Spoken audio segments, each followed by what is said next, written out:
먼저 하나님의 말씀 히브리서 11장 35절을 제가 봉독하겠습니다. 여자들은 자기의 죽은 자들을 부활로 받아들이기도 하며 또 어떤 이들은 더 좋은 부활을 얻고자 하여 심한 고문을 받되 구차히 풀려나기를 원하지 아니하였으며. 이번 기회는 히브리서 11장의 믿음의 사람들을 살펴보고 있습니다.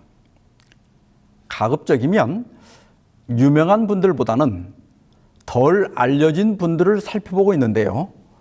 오늘은 네 번째 시간으로 더 좋은 부활을 얻고자 함이라, 이런 제목으로 말씀을 드리고자 합니다. 채널 A에 미사고라고 하는 프로그램을 아십니까? 저는 이번에 처음 알았습니다만 언젠가 말하고 싶지만 그냥 묻어두고 있는 세 마디: 미안합니다, 사랑합니다, 고맙습니다. 이 세 단어의 첫 자를 딴 거랍니다. 2015년에 방영했던 프로그램인데요. 2016년 12월에 개국 5주년 특집으로 3주 동안 방영을 했습니다. 첫 방송에 하늘에서 돌아온 내 남편이라는 제목으로 방송인 박슬기 씨의 어머니가 출연했습니다. 예고편에 보면 방송인 박슬기 어머니 16년 전 하늘로 떠난 남편과 재회하다, 이렇게 되어 있습니다. 죽은 사람을 다시 만나? 강신술인가 하는 생각이 들었습니다. 기사를 읽어보니까 박슬기 씨가 결혼을 하고 보니 16년 전에 남편을 여의고 혼자 살아온 엄마 생각이 나서 미사고에 특별 의뢰를 했다고 합니다. 슬기 씨 아버지는 만 2년 동안 폐암을 앓다 돌아가셨다고 합니다. 어머니는 딱 떠나고 나니까 아들 셋하고 자신만 남았다면서 좋은 기억이 없다니까, 빈말이라도 나한테 미안하다, 고마웠다 그런 말을 한마디를 안 했다니까. 어떻게 그렇게 미안하다, 고맙다, 사랑한다 이런 말 한마디도 안 하고 가는 사람이 있어? 그러는 겁니다. 그러면서도 혹시라도 나에게 슬기 아빠가 돌아오는 그런 시간이 하루라도 주어진다면 잘해줄 것 같아. 그곳에서 잘 있었냐고, 그리고 그냥 한번 안아보고 싶고 맛있는 것도 해주고 싶고 좋아했던 음식도 해주고 싶다고 했습니다. 미사고 제작진은 인물 데이터베이스 조사와 제보를 통해서 외모나 성격, 목소리 등이 가장 닮은 한 사람을 선택했습니다. 분장을 마치고 집에 찾아가서 슬기 엄마 나왔어 하며 들어섭니다. 그 순간 슬기 엄마는 너무 똑같이 닮았다면서 놀라워하는 겁니다. 그렇게 해서 비록 대역이지만 꿈에도 그리던 남편을 만나게 됩니다. 오랜만에 만나 부부처럼 포옹도 하고 하지 못했던 말도 하고 또 그동안 혼자 살아온 이야기도 합니다. 그리고 옛날에 같이 타고 다녔던 오토바이도 타고 노래방에 가서 노래도 부르면서 하루를 보냅니다. 그리고 저녁이 되자 남편은 평생 처음으로 꽃다발을 선물합니다. 그리고 칼국수를 끓여주겠다고 부엌으로 갑니다. 남편을 꼭 닮은 뒷모습을 보더니 슬기 엄마는 안방에 들어가서 눈물을 흘립니다. 저녁을 먹고 이제 다시 이별할 시간이 되었습니다. 슬기 엄마는 옛날에는 엄청 원망을 했지만 다 털어버렸으니까 내가 갈 때까지 평안히 있으라는 인사로 방송이 끝납니다. 요즘은 과학기술이 발달해서 사별한 가족들을 가상현실에서 만날 수 있습니다. MBC에서는 VR로 사별한 딸, 또 아내, 엄마, 아들을 만나는 너를 만났다라는 프로그램을 4차례 방영했는데 보는 내내 얼마나 목이 메었는지 모릅니다. 작년에는 국방홍보원 KFN에서 야간 훈련 중에 서해상에 추락해 순직한 조종사 박인철 소령을 AI로 복원해서 엄마와 만나는 프로그램을 방송했습니다. 인공지능을 이용하니까 얼굴이나 목소리가 너무 똑같고 마치 산 아들과 영상통화를 하는 것 같은 겁니다. 오늘 본문은 믿음으로 자기의 죽은 자들을 부활로 돌려받은 사람들에 대해서 말하고 있습니다. 이 부활은 대역이나 VR을 통한 가상현실이나 인공지능을 통해서가 아니라 사별한 가족이 진짜 살아서 돌아오는 겁니다. 성경 전서에서 부활에 관한 기사는 예수님 빼고 구약에 3번, 신약에 5번, 합계 8번이 나옵니다. 엘리야가 사르밧 과부의 아들을 살리고 엘리사가 수넴 여인의 아들을 살립니다. 심지어 한 무명의 남자는 그 시신이 죽은 엘리야의 뼈에 닿자 부활하게 됩니다. 신약에서는 예수께서 죽은 사람을 3번 살리셨는데 야이로의 딸과 나인성 과부의 아들 나사로를 살립니다. 그 외에도 베드로가 도로가를 살리고 바울이 창문에서 떨어져 죽은 유도고를 살립니다. 그 중에 자기의 죽은 자들을 부활로 돌려받은 2 사건만 살펴보고자 합니다. 먼저 열왕기상 17장 8절 9절입니다. 여호와의 말씀이 엘리야에게 임하여 이르시되 너는 일어나 시돈에 속한 사르밧으로 가서 거기 머물라. 내가 그곳 과부에게 명령하여 네게 음식을 주게 하였느니라. 엘리야는 아합 왕을 피해 그릿 시냇가에 숨었습니다. 그러나 그릿 시냇물마저 말라버리자 하나님께서는 사르밧 과부에게 가라고 했습니다. 사르밧은 지금의 레바논에 있는 페니키아 해안에 있는 작은 성읍입니다. 엘리야가 성문에 도착했을 때 마침 땔감을 줍고 있는 한 과부를 만납니다. 엘리야가 물과 빵을 달라고 했고 과부는 아들과 함께 마지막으로 먹고 죽으려던 빵을 대접합니다. 그 결과 가뭄이 끝날 때까지 밀가루와 기름이 떨어지지 않는 기적이 일어납니다. 여기까지는 다 좋습니다. 그런데 갑자기 청천벽력 같은 일이 일어납니다. 과부의 외아들이 병이 들어 심하게 앓다가 죽은 겁니다. 믿음으로 하나님의 선자를 극진히 모셨는데 큰 불행이 닥친 겁니다. 여기서 우리가 기억해야 할 것이 있습니다. 불행과 고통은 불신자들에게만 닥치는 것이 아니라 그리스도인들에게도 닥친다고 하는 사실입니다. 신실하고 열렬하고 헌신적인 사람에게도 고통과 실패와 질병과 갑작스러운 사별의 아픔이 닥칠 수 있습니다. 여인이 엘리야에게 이르되 하나님의 사람이여 당신이 나와 더불어 무슨 상관이 있기로 내 죄를 생각나게 하고 또 내 아들을 죽게 하려고 내게 오셨나이까. 이 말은 어떤 재난이나 불행을 당할 때 우리가 공통적으로 느끼는 죄책감을 보여주고 있습니다. 대선지자 엘리야와 함께 지내다 보니 과부의 양심은 더 예민해졌고 죄에 대해 더 민감해졌을 겁니다. 그러던 차에 아들이 죽은 거예요. 사르밧 과부는 목사님, 나를 징계하려고 그래서 내 아들을 죽이려고 오신 겁니까? 이러면서 따지는 겁니다. 아마 엘리야도 매우 민망하고 당황했을 겁니다. 그래서 이렇게 기도합니다.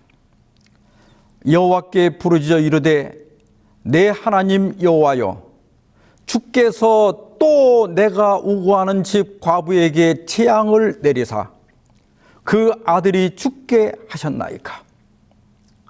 여기 또는 그 전에 어떤 재앙이 있었다는 게 아니고 아합의 죄 때문에 온 나라에 가뭄이 든 것은 이해하는데, 아니 나를 극진히 대접한 이 과부에게까지 재앙을 내려서 그 아들을 죽게 하셨습니까? 이런 뜻입니다. 이 권경에서 엘리야가 유일하게 할 수 있는 것은 기도였습니다. 엘리야는 죽은 아이 위에 엎드려 3번이나 같은 기도를 드립니다. 시편 116편 1절 2절입니다. 여호와께서 내 음성과 내 기도를 들으심으로 내가 그를 사랑하는도다. 그의 귀를 내게 기울이셨으므로 내가 평생에 기도하리로다. 여기 들으심으로는 시제가 미완료입니다. 그래서 더 정확한 번역은 듣고 기심으로입니다. 하나님은 지금도 기도를 듣고 계신다는 겁니다. 이것은 시편 기자가 거듭거듭 기도의 응답을 경험했다는 의미입니다. 그래서 그는 내가 평생에 기도하리라고 간증하고 있습니다. 곤란한 상황에서 기도할 수 있는 것은 우리의 특권입니다.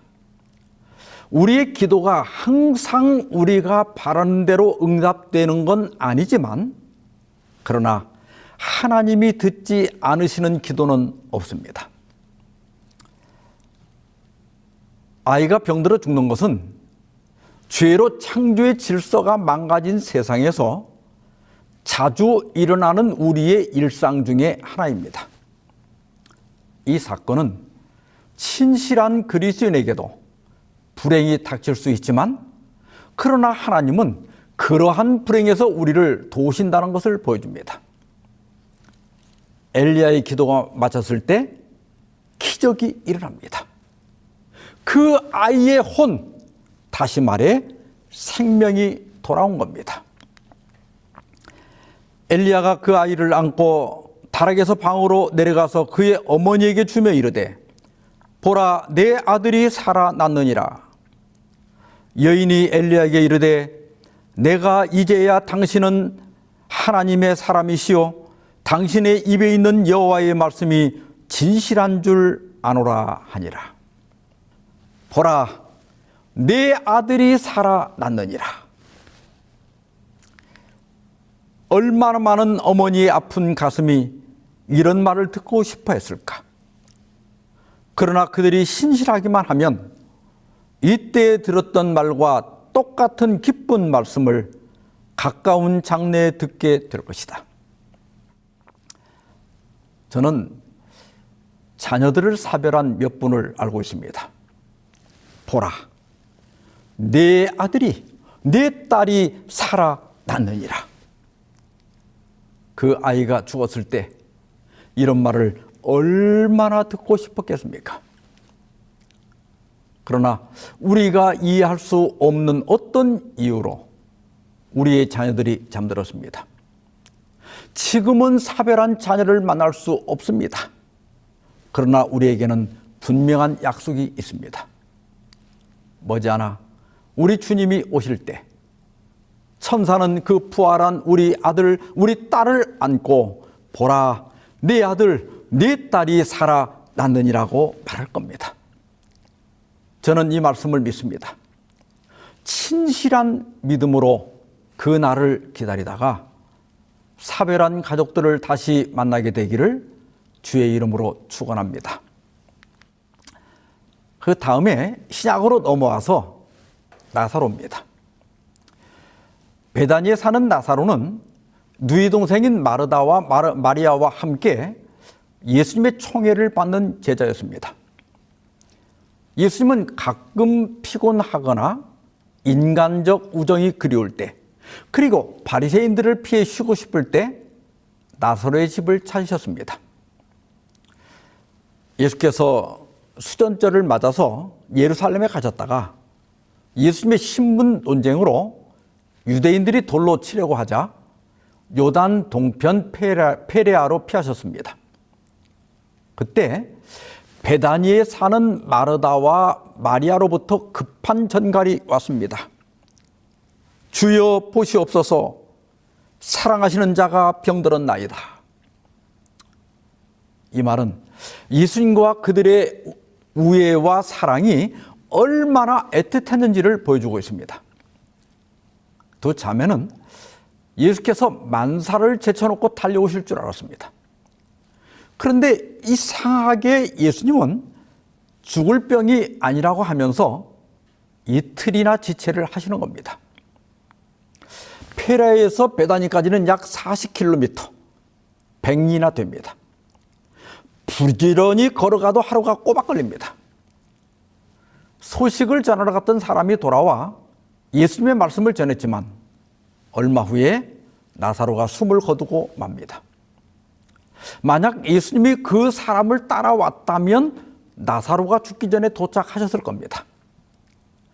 그런데 예수님은 이틀이 지난 후에 출발하셨고 또 가면서 이런저런 일들이 있었기 때문에 이틀 만에 예루살렘에 도착하셨습니다. 그러니까 나사로가 죽은 지 이미 나흘이 된 겁니다. 예수님이 마을 입구에 도착했다는 소식을 듣고 달려나온 마르다와 또 마리아는 똑같이 이렇게 말합니다. 주께서 여기 계셨더라면 내 오라버니가 죽지 아니하였겠나이다. 이 말에는 예수께서 죽을 병에 걸린 사람을 치료할 수 있다는 믿음과 오빠가 죽기 전에 서둘러 오지 않으신 것에 대한 원망이 섞여 있습니다.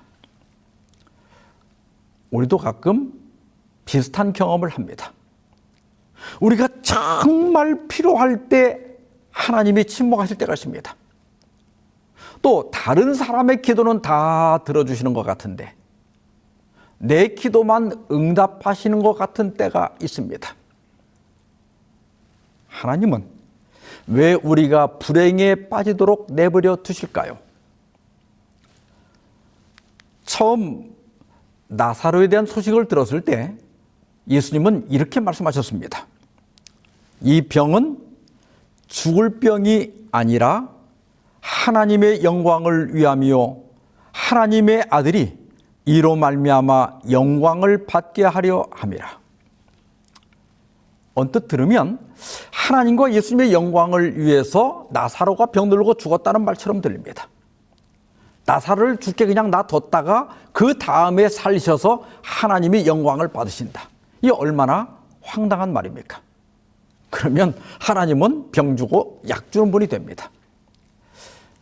이것은 해석상의 문제인데요. 여기 하려 함이라 이 말은 헬라어 원문의 히나인데 이것은 목적이 아니라 결과로 해석해야 합니다. 다시 말해 사탄은 이 땅에 고통과 질병과 괴로움과 죽음을 가져왔습니다. 그래서 질병과 죽음은 우리의 일상 중 하나입니다. 예수님이 하시는 일은 이러한 불행 가운데서 우리를 구원하심으로 하나님께서 하시는 일을 나타내고 이로 말미암아 하나님과 예수님이 영광을 받게 된다는 말씀입니다. 이 병은 죽을 병이 아니라는 것은 나사로가 죽지 않는다는 뜻이 아닙니다. 죽었다가 다시 살아날 병이라는 뜻입니다. 왜냐하면 예수께서 얼마든지 그를 다시 살릴 수 있기 때문입니다. 예수께서 그가 우는 것과 또 함께 온 유대인들이 우는 것을 보시고 심령의 비통이 여기시고 불쌍히 여기사 이르시되 그를 어디 두었느냐 이르되 주여 와서 보옵소서 하니 예수께서 눈물을 흘리시더라. 여기 엄청난 말씀이 있습니다. 예수께서 눈물을 흘리시더라.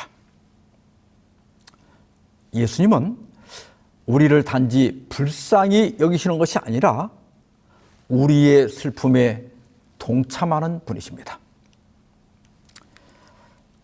시대의 소망에 이런 말씀이 있습니다. 하나님의 아들이셨지만 그는 인성을 쓰셨으며 따라서 인간의 슬픔에 감응되셨다. 그의 부드럽고 불쌍히 여기는 마음은 언제나 고통받는 자에게 동정을 느꼈다. 그는 우는 자들과 같이 우시고 기뻐하는 자들과 같이 기뻐하신다. 우리가 슬픔을 당할 때 결코 혼자 있지 않다는 것을 기억하시기 바랍니다. 우리가 괴로워하고 고통하는 것은 결코 주님의 뜻이 아닙니다. 죄가 이 땅에 슬픔과 불행을 가져왔지만 예수님은 우리와 함께 눈물을 흘리시고 그러한 슬픔에서 우리를 구해내시는 분이십니다. 결국 나사로는 어떻게 됩니까? 이 말씀을 하시고 큰 소리로 나사로야 나오라 부르시니 죽은 자가 수족을 배로 동인 채 나오는데 그 얼굴은 수건에 쌓였더라. 예수께서 이르시되 풀어놓아 다니게 하라 하시니라. 이렇게 해서 나사로의 이야기는 해피엔딩으로 끝나게 됩니다. 그러나 여러분, 나사로의 이야기는 영원한 해피엔딩이었을까요? 아닙니다. 나사로는 분명 부활했지만 그러나 나이 들어 다시 죽었습니다. 사르밧 과부와 수넴 여인의 아들들, 야이로의 딸, 나인성의 과부의 아들 도로가, 유두고, 이들도 다 결국은 다시 죽음을 맛봐야 했습니다. 오늘 본문은 이들의 부활을 말한 후에 이러한 부활에 참여하지 못한 사람들에 대해서 말합니다. 또 어떤 이들은 더 좋은 부활을 얻고자 하여 심한 고문을 받되 구차히 풀려나기를 원하지 아니하였으며, 성경에 기록된 8명의 부활은 분명 좋은 부활이었습니다. 그러나 그들은 다시 죽을 수밖에 없었습니다. 여기 더 좋은 부활을 갈망한 어떤 이들이 있습니다. 그들은 다시는 죽지 않고 다시는 썩지 않을 영생의 부활을 바란 겁니다. 그래서 심한 고문을 받으면서도 굳이 풀려나기를 바라지 않았다는 겁니다. 찬미가 153장에 주님께 영광이라는 찬미가 있습니다. 주님께 영광, 주님께 영광, 부활하신 주, 사망 권세 꺾고 승리하셨네. 빛난 천사 와서 돌을 굴렸네. 세마포와 수건 개켜 놓았네. 주님께 영광, 부활하신 주, 사망 권세 꺾고 승리하셨네.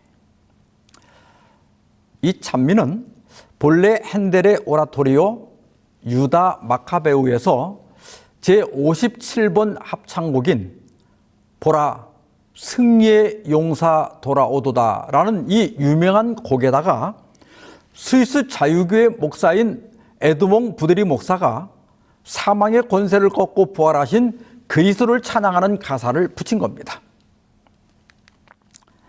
핸델은 컬로든 전투에서 스코틀랜드 반란군에 승리하고 개선한 컴벌랜드 공작을 축하하기 위해서 유다 마카베오를 작곡했습니다.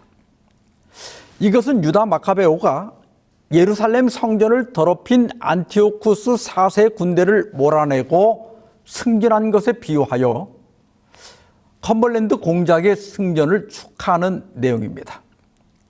특히 제3부의 대합창 보라 승리의 용사 돌아오도다는 개선 행진곡 중에 클라이맥스를 이루는 부분입니다.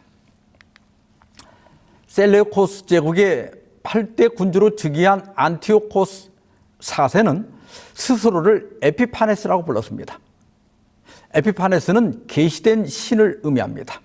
그러니까 자신이 신이라는 거죠. 그래서 그는 자신을 신으로 섬기도록 요구했고 그것을 주화에 새겼습니다. 그리고 자신을 따르지 않는 유대인들을 박해했습니다. 그는 기원전 167년에 유대교 율법을 금지하고 안식일과 할례를 금지시켰습니다.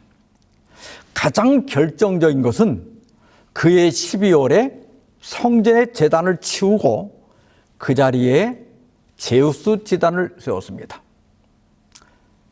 결국 기원전 164년에 유다 마카베오가 반란을 일으켰고 성전을 탈환한 후 정화의식을 행해서 다시 봉헌했는데 이것을 기념하는 절기가 바로 수전절입니다.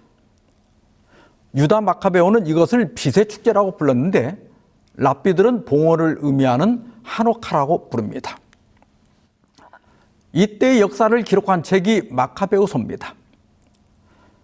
카톨릭과 정교에서는 1권과 2권을 정경으로 인정하고 있지만 개신교에서는 외경으로 분류하고 있습니다. 그리고 3권과 4권은 허구적인 내용이 많아서 거짓된 책, 즉 위경으로 분류하고 있습니다.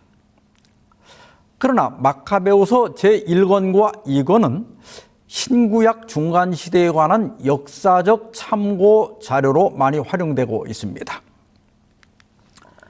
안티오쿠스 4세가 자기를 따르지 않는 유대인들을 구별하는 방법은 매우 간단했습니다. 유대인들을 한 줄을 세운 다음에 돼지고기를 썰어놓고 먹게 했습니다. 많은 유대인들은 불명예스럽게 사는 것보다는 죽음을 선택했습니다. 마카베오서 하권 7장에는 한 어머니와 7 아들이 이에 연루되어 처참한 고문을 받고 순교하는 가슴 아프고 영웅적인 이야기가 기록되어 있습니다. 왕은 그들을 체포하여 율법에 금지되어 있는 돼지고기를 먹으라고 강요했습니다. 첫째 아들은 조상의 법을 어기느니 차라리 죽겠다고 말했습니다. 화가 난 왕은 어머니와 다른 형제들 앞에서 첫째 아들의 혀와 사지를 자른 다음에 아직도 생명이 붙어있는 그를 뜨겁게 달군 솥에 던져 넣어서 죽였습니다. 그리고 둘째 아들을 끌어내어 머리 가죽을 벗긴 다음에 사지를 자르기 전에 돼지고기를 먹겠느냐고 물었습니다. 그러나 둘째 아들은 우주의 왕은 율법을 위해 죽은 우리에게 영원한 생명을 주실 것이다 이렇게 말하면서 결국 숨을 거뒀습니다. 그 다음에 셋째 아들을 끌어내어 혀를 내밀라고 하자 그는 혀와 손까지 내밀면서 하나님의 율법을 위해 내던진 이 손발을 다시 받을 것이라고 말했습니다. 그는 결국 혀와 손발이 잘려 죽었습니다. 넷째, 다섯째, 여섯째 아들도 같은 방식으로 죽임을 당했습니다. 이제 마지막 7째 아들이 남았습니다. 왕도 너무 심했다고 생각을 했는지 막내 아들을 불러서 내가 조상의 관습을 버린다면 내가 많은 재물을 주어서 행복하게 살게 해주고 높은 벼슬도 주겠다고 설득했습니다. 막내 아들이 들은 채도 하지 않자 왕은 어머니를 가까이 오라고 한 다음에 저 막내를 잘 설득해서 목숨을 건지게 하라고 말했습니다. 어머니는 알았다고 대답한 다음에 막내에게 가서 말했습니다. 이 도살자를 무서워하지 말고 네 형들에게 부끄럽지 않은 태도로 죽음을 달게 받아라. 그러면 하나님의 자비로 내가 너를 너의 형들과 함께 다시 만나게 될 것이다. 그러자 막내는 나도 선조들이 전해준 율법을 지키기 위해 내 몸과 생명을 기꺼이 바치겠다고 말했습니다. 안티오코스는 미친 듯이 격분하여 형들보다 더 모질게 고문한 다음에 그를 죽였고 마침내는 그의 어머니도 죽고 말았습니다. 오늘 본문은 이러한 이름 없는 믿음의 용사들을 믿음의 전당에 올리면서 이렇게 증언합니다.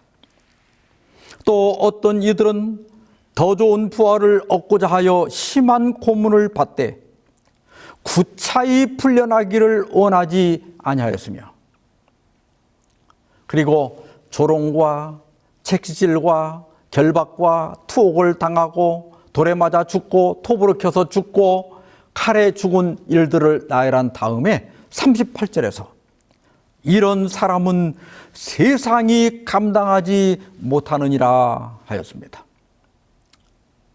영어 신국제역에서는 세상은 그들에게 아무런 가치가 없었다고 번역했습니다. 그들은 잠깐 있다 사라질 이 세상 것들에게는 아무런 관심이 없었습니다. 믿음의 사람들은 더 영원하고 더 좋은 부활을 얻기 위해 모든 것, 심지어 목숨까지 기꺼이 포기했습니다. 늦게 오신 예수님을 원망하는 마르다에게 예수님은 이렇게 말씀하셨습니다. 나는 부활이요 생명이니 나를 믿는 자는 죽어도 살겠고 무릇 살아서 나를 믿는 자는 영원히 죽지 아니하리니 이것을 내가 믿느냐.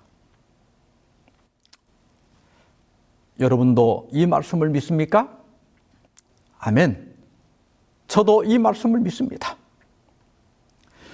히브리서 11장 35절에 어떤 이들은 이 영원히 죽지 않을 부활, 이 더 좋은 부활을 사모한 사람들입니다.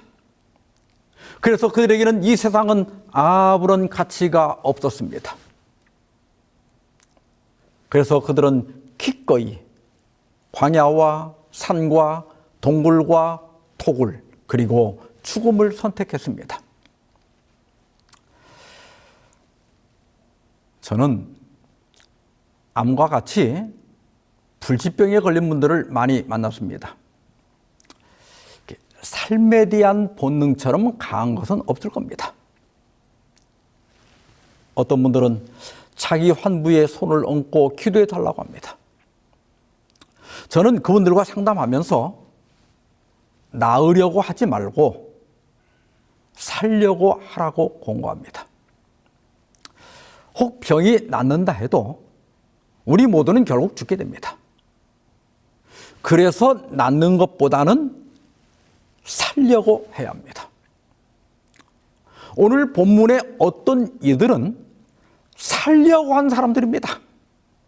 그래서 그들은 육신적 생명이 아니라 믿음을 택했습니다.